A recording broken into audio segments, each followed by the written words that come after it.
It's going to be a long talk. Perhaps you should go rest somewhere, Mr. Gray? No, it's fine. I'll wait for her here. Mr. Hunt, Shouldn't you explain the marriage agreement first, Miss Smith? What? You've gotten yourself very involved in my affairs. I have to assume you're interested in me.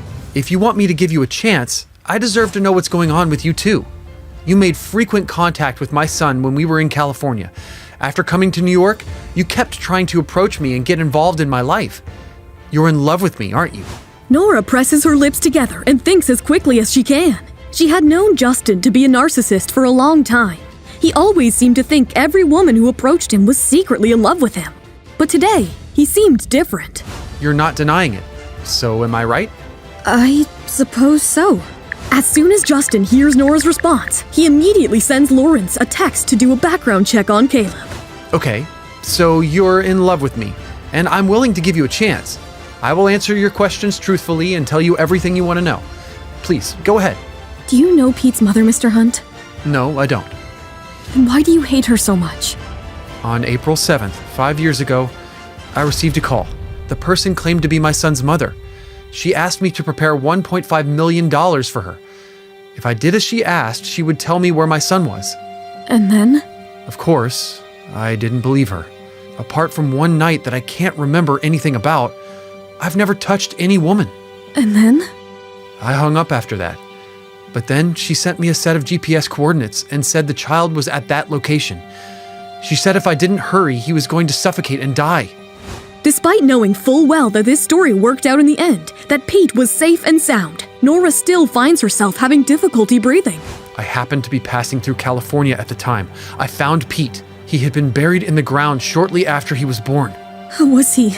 He wasn't breathing when I found him. I dug him out of the ground. His mouth and nose were full of dirt. Luckily, our family doctor was with me.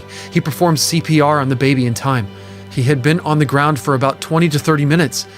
It wouldn't have been possible to save him later. The memories of that phone call still disgusted Justin. Whoever that woman had been, she had been careless with her son's life, and he couldn't believe anyone would do that to their own child. Pete has a mild form of autism and is physically weak. That started with this attempt on his life. He was permanently affected by what happened. Every time Pete felt sick, my anger towards his mother grew. His mother had her difficulties back then. What kind of difficulties? It's a big leap to assume that this mother tried to harm her own child. What if someone took her child when she couldn't fight them off? What if she's been trying to look for the child all these years? Then can you tell me how she became pregnant with my child? But you don't know how the child came to be either. It was a surprise to you too. She could be in the same situation as you. Of course, I'm not trying to make excuses for her. She brought the baby into the world and she failed to protect him. Nora had spent every day of the past 5 years filled with pain and regret. She hadn't expected her father Henry to be so vicious either. She was still shaken by the realization that he had buried his grandchild alive with his own hands. She had been filled with remorse for how she handled the whole situation since that day, but regrets weren't helpful. Nora, are you all right? Justin notices Lawrence had sent him some information about Caleb, and he could now understand why he was not married yet. His health was failing, and the only reason why he wanted to marry Nora was because of a family promise between the Grays and Nora's mom. Cherry, Pitt, you'll be going to the Quinn School of Martial Arts tomorrow, right? We're taking a day off tomorrow, so he won't be going over. I have to go to the main house tomorrow, so I'll be taking Pete there. When will Pete be going to the Quinn School then? Next month, I suppose. Okay. In that case, that's it for our chat today, Mr. Hunt. Since the two of you are done with your talk, is it our turn now, Miss Smith? You can just talk in his private room. Okay, that works. Caleb was surprised to see Justin seated gracefully in the room, even after he walked in. Miss Smith, about the marriage agreement? Mr. Gray, the marriage agreement has been voided. I won't be troubling you to take care of the mother of my child. Are you Pete's mother? Nora and Pete get along very well. Pete thinks of her as a mother. Justin certainly enjoys being enigmatic.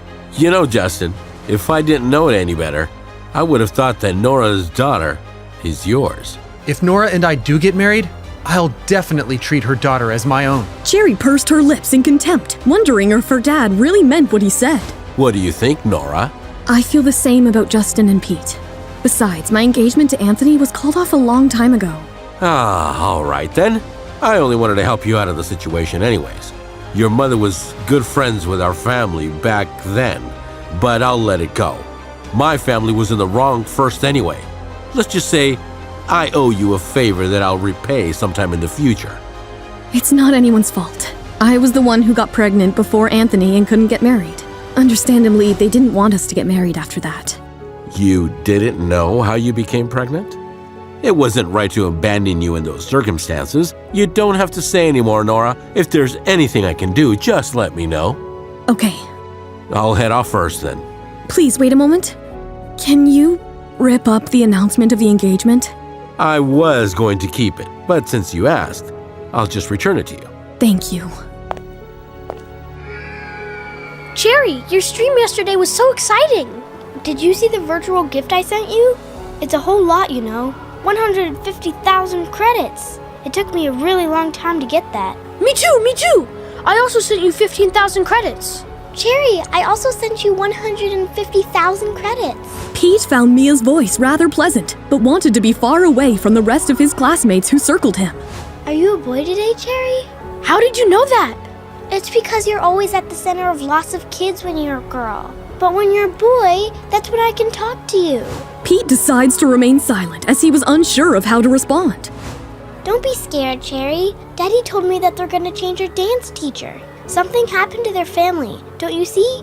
Sinead's not even here today. This is our new dance teacher. Her name is Miss Tanya Turner. She's a famous dancer who'll be teaching you from now on. Please give her a warm welcome. As soon as dance class started, Tanya saw Mia lurking in a corner and she walked towards her. Once Tanya got to the corner of the class, Mia closed her eyes and fainted. Why did Mia faint? And would she ever get to know the truth about Pete and Cherry? Hi, Nora here. If you are wondering what happens next, then download the Pocket FM app and listen to the exciting episodes of Saving Nora Now with the link in the description.